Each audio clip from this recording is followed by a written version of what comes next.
Today, I'm going to share with you a controversial idea. Actually, we seem to have been taken lately by the financial crisis, the downturn of the global economy, as well as unemployment, amongst other things, to have forgotten about how to protect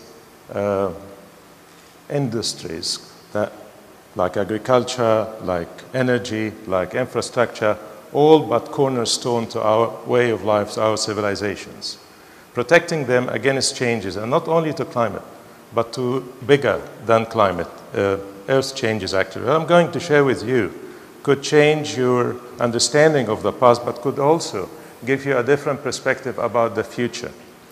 We think that climate change is going to be severe in 100 years or 150. What if it is only in very few years, 3, 4, 5 years, in our lifetime? Can we take it? So allow me to start by addressing climate. And the first part of climate, you might be surprised. It's earthquakes. You may think, what does earthquakes have to do with climate? Hang on with me. This is an observation. In the past 150 years, the number of earthquakes above 6.99 Richter have increased 14 times. The total magnitude of earthquakes in the last 30 years have increased 6 times. The number of earthquakes above 6 Richter, only in the last 10 years, have increased tenfold. So you may wonder, what is the cause of such alarming increase of earthquakes? This is an archaic pattern, how the magnetic pole has been moving. We may think that the magnetic pole and the rotation, geographical pole, they coincide. They don't. The axis of rotation is fixed, but the magnetic pole is keeping wandering. And this is for the past 3 millennia. It has been wandering all over the place. So could there be consequences to such moving of the magnetic pole? When we look to Earth, Earth actually is tilted. And there is a 23-degree shift between the axis of rotation and the angle about the solar system, the solar plateau. But strange enough, if you look into the magnetic axis that connects the two magnetic poles, it makes an angle gap of 11 degrees. But more importantly, if you look where the ice cap is located exactly along the magnetic axis, not along the rotation axis. So is there a relation between the ice cap and the magnetic field? Well, there is. If you look on the left-hand side, the magnetic pole has been moving from Canada towards Siberia. And in fact, in the last 10 years, it had moved the distance, the same distance it moved in the last century. And at the same time, if you look at the right-hand side, the comparison between 79 and 2003, you'll find that the ice cap is eroding from all sides except one side, the side that is closest to Siberia. And the red circle shows you that the ice cap is building towards Siberia and eroding towards the rest. So it seems that, yes, there is a relation between the ice cap and between the magnetic pole. It seems that the temperature is lowest where the magnetic pole is located. So what do I mean by temperature? In the mid of the last century, a Russian scientist, Vladimir Kukin, has come up with this definition of temperature belts of homogeneous climates. We might have all seen this one. And you may think, why is the temperature very hot at the tropical belt? And why is it very cold at the polar pole? And people think because, the tropical belt is very close to the sun and the angle of projection is right angle. But let's not forget that Earth is tilted. So you may ask the question again, why the tropical belt, the magnetic equator, is hottest, although on December 21st in this photo, for instance, it is not closest to the sun. In the dry climate belt is the closest to the sun. And in fact, the angle of projection of the tropical belt and the middle latitude belt are the same.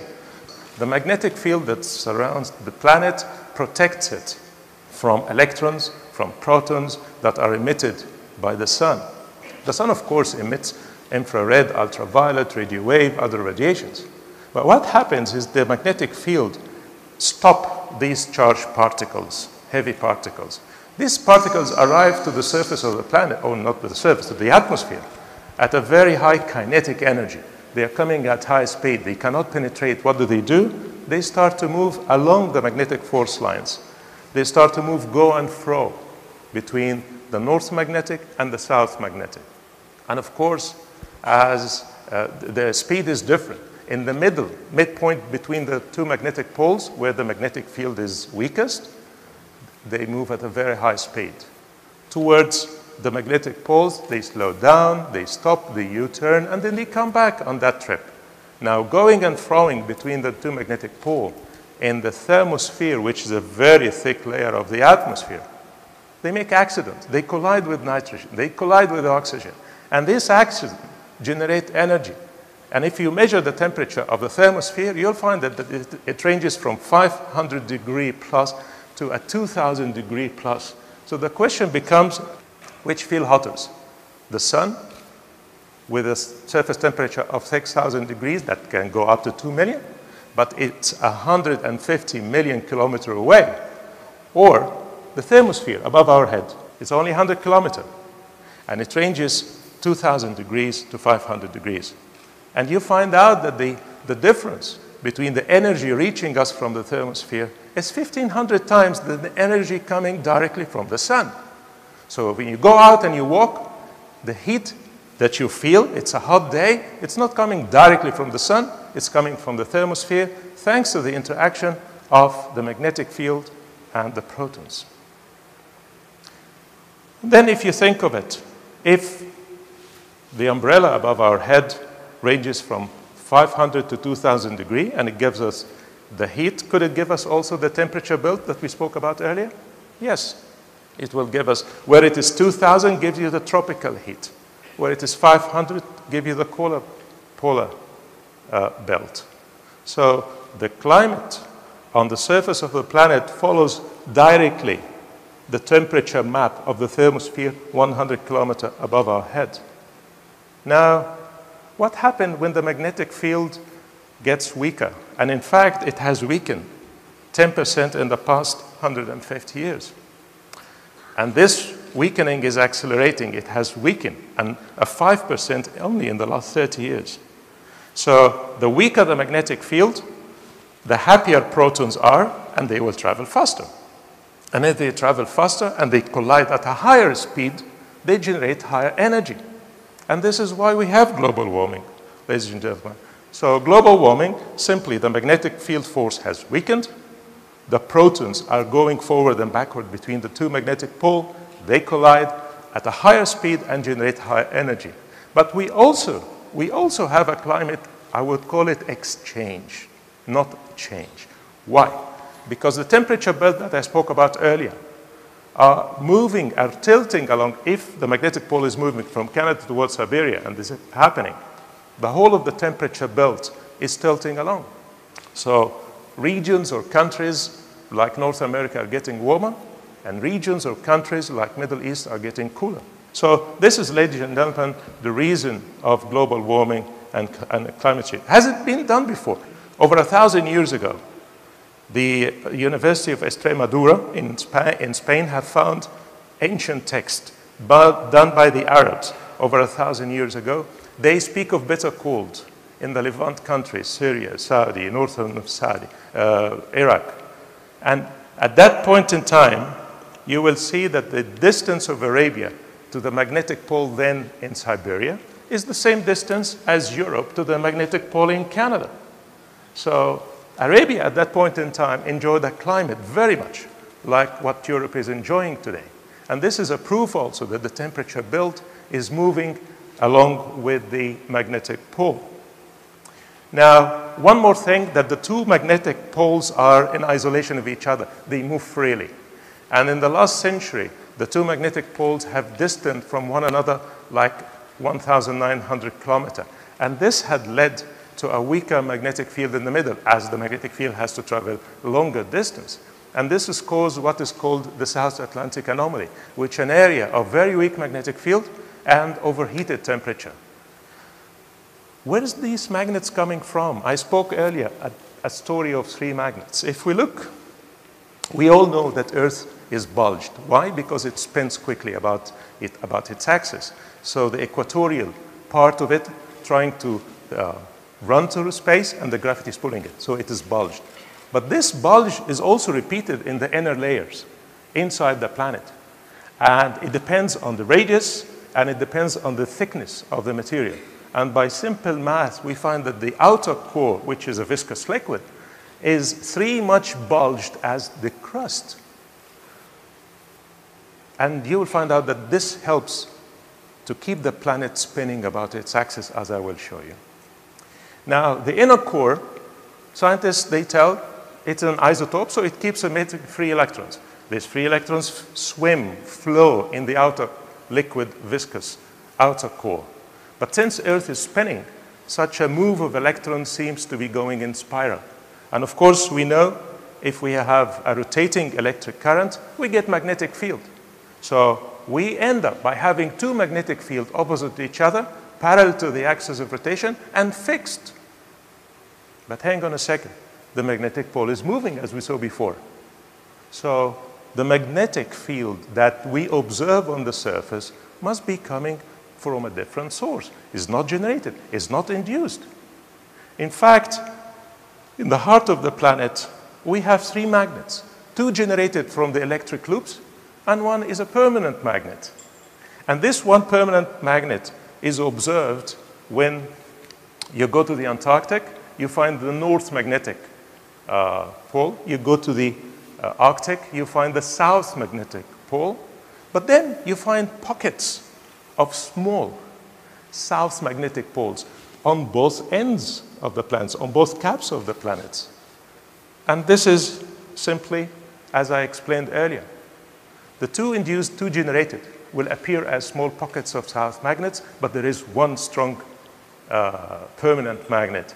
And then scientists think the magnetic field might be reversing in the Antarctic. It's not reversing.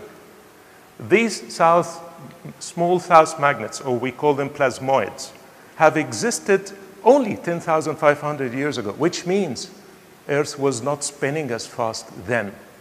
Because had it been spinning, you would have had electronics moving in circles and induced magnetic fields. But since we don't have them before 10,500 years ago, it means Earth was spinning slow. So how does this bulge outer core in which electrons flow help the planet to spin? Very simple. If you have electric current and you have magnetic field, you get force. The left-hand rule, or Lorentz force. So this force exercising along the perimeter of the outer core and the inner mantle helps the planet to spin. Now, what happens when the angle between the magnetic and the electric current gets smaller and smaller? If it gets smaller, the force will be less. So the planet will spin slower, and the day will be longer than 24 hours. If the angle reaches 0, there will be no force, and the planet will stop from spinning. You may wonder, has it been observed before? I'm coming to that. Some people are smiling. That's good. If the angle goes on a negative trend, then the force will be on the opposite side, and the sun will arise from the west. Very simple. Now, has it been done before? History. Where do I find history? On ancient temples, as well as in holy books, Old Testament, New Testament, Quran. These include history chapters. In the Old Testament, Earth stopped twice at the exodus of the Israelites from Egypt, where the night lasted longer than 3 days.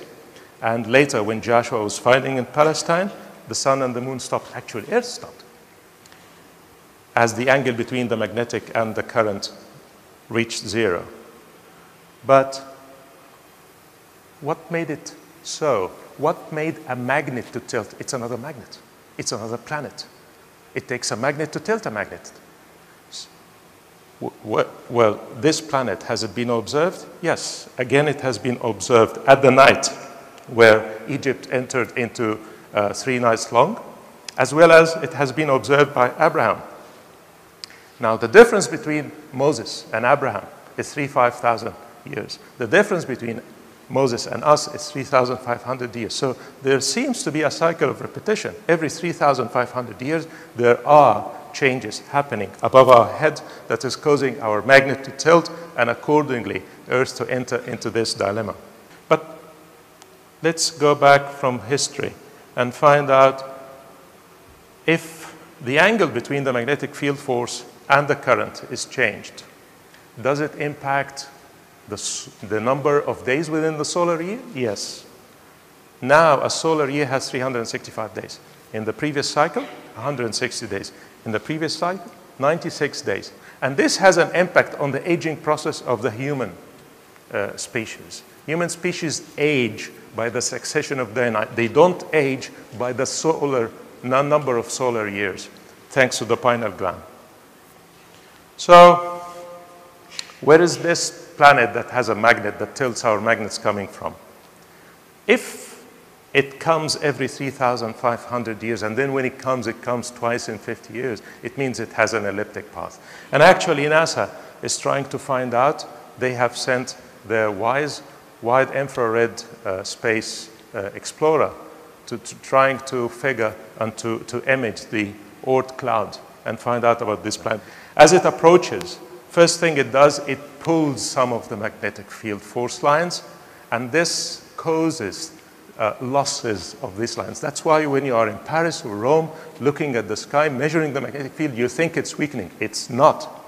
Because at the source, at the north magnetic down there, it's 100% strength. It's only lost a couple of magnetic force line with the other magnet. And that causes, as discussed earlier, weakening of the field, protons traveling faster, hitting oxygen and nitrogen, and generating more heat, and causing global warming. But more than that, if you look into how to verify that the north magnetic at the south has not weakened, simple. While at the Arctic, the ice cap is melting, at the Antarctic, the ice cap is growing. Why? Because the magnetic field is untouched, is as strong as ever at the source. So also, when this planet approaches, when its magnets approaches, it pulls our magnets. So that explains why the magnetic pole is moving from Canada towards Siberia. So put one and one together. Global warming, gentlemen, ladies, is not caused because of CO2 or any man-made interference. CO2, by the way, is good for plants. And as I mentioned, the temperature belt will tilt along with the magnetic pole. The action that I'm suggesting is, first of all, let's define when exactly. I had looked into the Mayan. The Mayan were not prophesizing. They were using astronomy to determine the cycle. And actually, the scientists who deciphered the Mayan back in 1927 had made a mistake. They assumed, because the Mayan has used number of years to explain their cycle, the scientists assumed that the solar year is 365 days. But that's true in this short cycle, 3,500 years. But what about the one before? It was 160, but they didn't know that. Applying the right number of days per year, it ends up that the Mayan cycle is a 7,000 years, is not a 5,100 year. Two, nothing will happen in December 2012. In fact, if they're right about their astronomical equation, it will be 2017. So what if the magnetic pole keep moving until it ends up in India? We'll have an ice cap in India, and it happened before. We had it even in Australia before. The day is longer, the temperature belts will tilt along, the whole meteorological and precipitation map will tilt, as well as the aging process of the humans will grow much, much slower. Lower seas between the tropics, higher seas anywhere else. Then what do? We have many, many industries I spoke about. Agriculture, energy, infrastructure. Some land will become fertile, some will become arid. And in my recommendation, the United Nations is the best body to develop policies of change. If countries are taking the lead, each country will take an industry to transform, to plan for the transformation. You know, we always say, failing to plan is planning to fail. So if they plan for the transformation, when the time comes, they execute the plan, then we have a smooth transition. And finally, I put all this in a book I published on Amazon, but also on a website that you can go if you are interested in further details. I'm sorry if this has brought some distress to the audience, but it's not fiction, it's science. And I only integrated established sciences with a different view, hoping that scientists will go even deeper in each one vertical, one segment. Thank you very much, ladies and gentlemen.